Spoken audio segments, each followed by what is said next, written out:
Okay, good morning students. Today the topic is non-edible displays. So इसके notes already आपको मैंने दे चुका हूँ और ये छोटा सा topic है. तो what are the non-edible displays basically? Non-edible displays are those basically sculptures or things which are displayed in the buffet.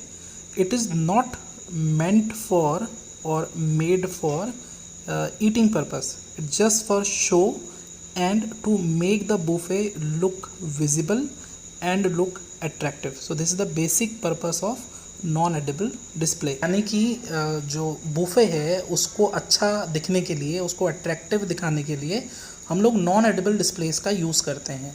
इसमें कई चीज़ें हो सकती हैं. इसमें जैसे आपकी वेजिटेबल कार्विंग हो सकती है, इसमें सॉल्ट स्कल्पचर्स हो सकते हैं, इसमें शुगर वर्क हो सकता है, इसमें चॉकलेट वर्क हो सकता है and number of things are there.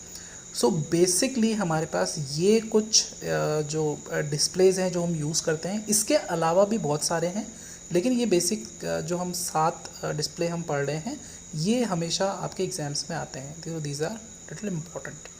ठीक है, तो first is ice carving which is very very important. Then tallow displays, then butter and margarine sculptures, then salt carving, sugar craft, pastillage जिसे कहते हैं, chocolate moulding, right, and finally fruit and vegetable carving जो कि बहुत common है. ठीक है, तो इसमें अब हम सबसे पहले बात कर लेते हैं आइस कार्विंग की. Okay, so what are the essentials of ice carving. इसमें क्या क्या रिक्वायरमेंट्स होती हैं ये मैं आपको बता देता हूँ. इसमें जो बेसिकली हमें चीज़ें चाहिए होती है, ऑब्वियसली इसमें आइस चाहिए होती है. 100 से 300 पाउंड या फिर उससे भी ज़्यादा की आइस हमें चाहिए होती है. बड़े बड़े ब्लॉक्स होते हैं एक्चुअली. और उसके बाद हमें टोंग्स चाहिए होते हैं to for handling the ice. बड़े बड़े टोंग्स होते हैं.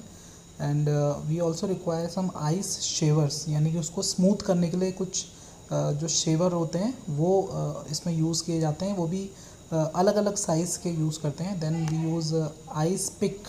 आइस पिक इसको उठाने के लिए और इसको थोड़ा तोड़ने, स्प्लिट करने के लिए भी यूज़ करते हैं. Then we use an ice pick. Then we use hand saw, यानी कि हाथ से काटने वाली आरी का यूज़ किया जाता है इसमें. उसके बाद चिसल मतलब होता है जो छेनी होती है, और अलग अलग साइज़ की छेनियाँ यूज़ होती हैं इसमें. चिसल्स यूज़ होती हैं for shaping obviously the ice. Then electric chain saw इसमें यूज़ करी जाती है, जो कि as you know it's electrically operated saw आरी होती है for cutting the ice obviously. Then pair of gloves. इसके जो ग्लव्स हम जब इसमें कार्विंग करते हैं तो जो मेटल टिप्स होती हैं उनमें उससे मेटल फिंगर से बने, जो उसके फिंगर्स होते हैं मेटल्स के बने होते हैं, या पूरे ही मेटल चेन्स टाइप के वो बने होते हैं, तो जिससे कि हम इसमें काम करता है कि हाथ ना कटे. उसके बाद we also require graph paper, क्योंकि पहले हम इसकी एक टेम्पलेट ग्राफ पेपर में बनाते हैं. उसके बाद हम इसको फिर एक्चुअल बनाना शुरू करते हैं. और ऑब्वियसली इसमें सॉल्ट, नमक की ज़रूरत पड़ती है. तो ये सारी चीज़ें हैं जो हम लोग आइस कार्विंग के टाइम पे रिक्वायरमेंट्स होती हैं. उसके बाद इसका जो बेस्ट टेम्परेचर है इस पर काम करने का वो है 28 डिग्री फ़ारेनहाइट. इसी टेम्परेचर या इससे कम में इसमें काम किया जाता है. और जो आइस का रेट ऑफ मेल्टिंग है, मतलब पिघलने का जो इसका रेट है, ये है 1/2 to 1 inch per hour at room temperature.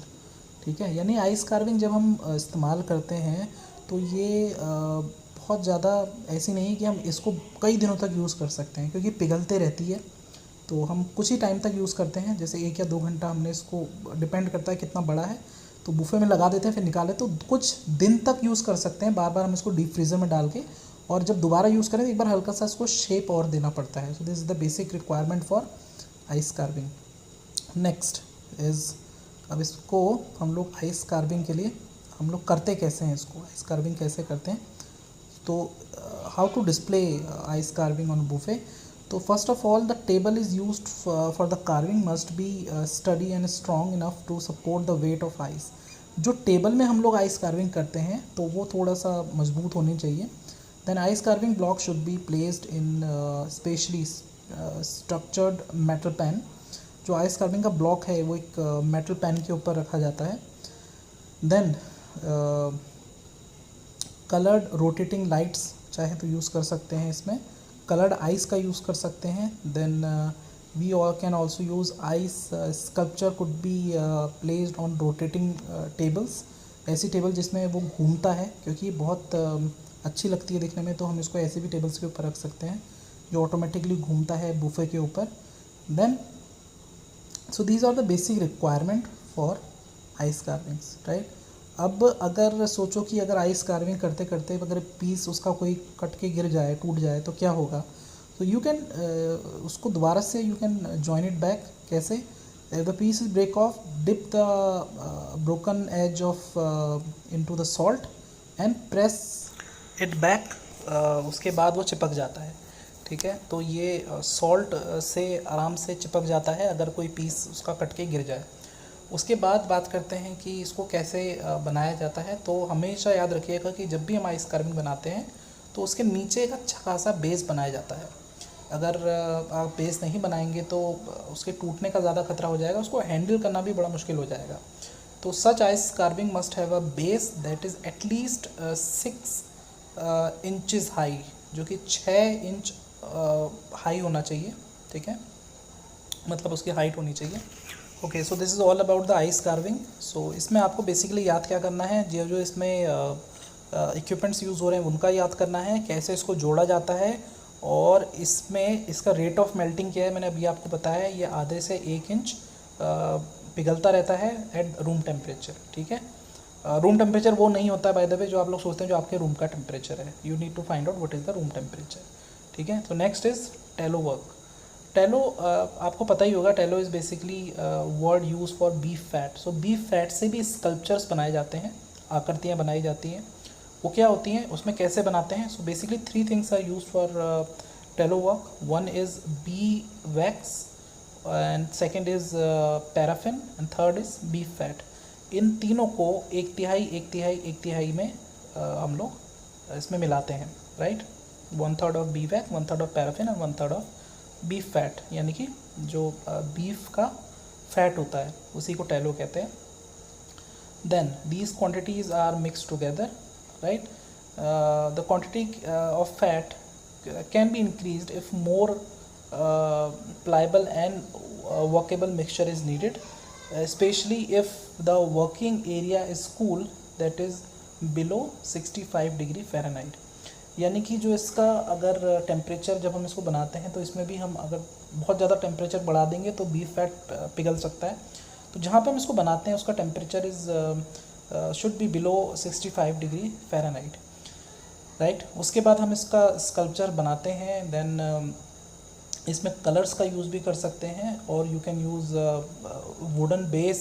इसमें नीचे वुडन बेस का यूज़ कर सकते हैं आप फॉर उसके ऊपर हम ये स्कल्पचर बनाते हैं ताकि उस स्कल्पचर को इधर उधर ले जाने में आसानी हो. अगर आप उस बीफ फैट को बार बार पकड़ेंगे तो ऑब्वियसली आपके हाथों में लगेगा और वो जगह जगह पे लगेगा. So we also require a base, wooden base here for drawing, for creating this kind of sculptures, right. So it's basically very simple, guys. Tallow is basically tallow sculpture are made up of bee wax, paraffin भी एक तरह का wax ही होता है, and beef fat, right. Alright, so next is butter and margarine carving. नाम से ही समझ में आ रहा है कि इसमें बटर है और इसकी कार्विंग बना दी गई है. कैसे? it is obviously made up of, it's very often it is place of tallow. टेलो की जगह हम बटर और मार्जरीन यूज़ करते हैं, बिकॉज इन सर्टेन एरियाज़ और इन सर्टेन प्लेसेस जहाँ पे जो टेलो है, बीफ फैट है, वो अलाउड नहीं है, तो हम वहाँ पे इनका यूज़ करते हैं और इनको सेंटर पीस की तरह यूज़ करते हैं. आई सपोज सेंटर पीस आपको समझ में आ गया होगा. What is a centre piece? Buffet में जो एक अट्रैक्शन, जो नॉन एडिबल डिस्प्ले का यूज़ करते हैं हम लोग, that is called your centre piece, जो एक फोकस दे रहा है आपके पूरे बूफे में, राइट. अगर क्वेश्चन ये भी आता है व्हाट आर सेंटर पीस या पीस मॉन्ट्रे, इसको फ्रेंच में बोलते हैं. So you should know what is a centre piece. It is a French, centre piece is English word and इसका फ्रेंच टर्म है पीस मॉन्ट्रे, राइट. सो यहाँ पे margarine is preferred medium as it has higher melting point.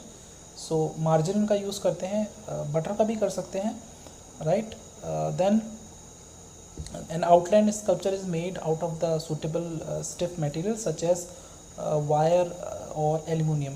अब इसमें क्या होता है कि हम लोग एक आउटर इसका एक स्कल्पचर तैयार करते हैं जो कि एल्युमिनियम फॉयल का हम बना लेते हैं या वुड का बना लेते हैं। This is called the amateur sculpture. और फिर इसके ऊपर जो बटर और मार्जरीन है उसको लगाया जाता है और एक डिज़ायर्ड शेप दी जाती है, ठीक है। तो this is your butter and margarine sculpture. Yes, you can use certain kind of edible colours और certain things to give it more attractive look.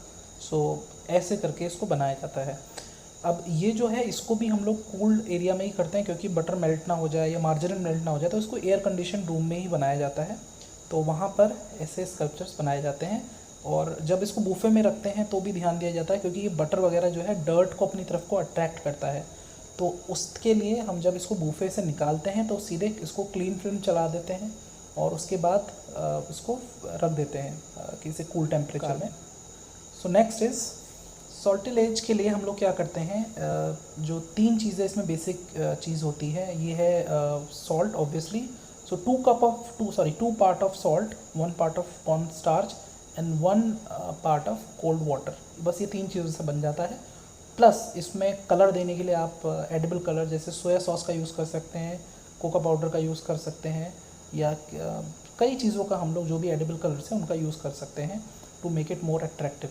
कैसे बनाया जाता है, वाटर को गर्म किया जाता है लो हीट पर, उसमें कॉर्नफ्लावर मिलाया जाता है और जब ये पेस्ट जैसा बन जाता है तो इसमें फिर सॉल्ट को मिला लिया जाता है। और अब जो ये जो डो जैसा तैयार हो जाता है और इस डो को फिर हम लोग अलग अलग तरह से शेप देते हैं। ऑब्वियसली इसमें भी नीचे से एक बेस लगाया जाता है और उसके ऊपर इसको शेप दिया जाता है।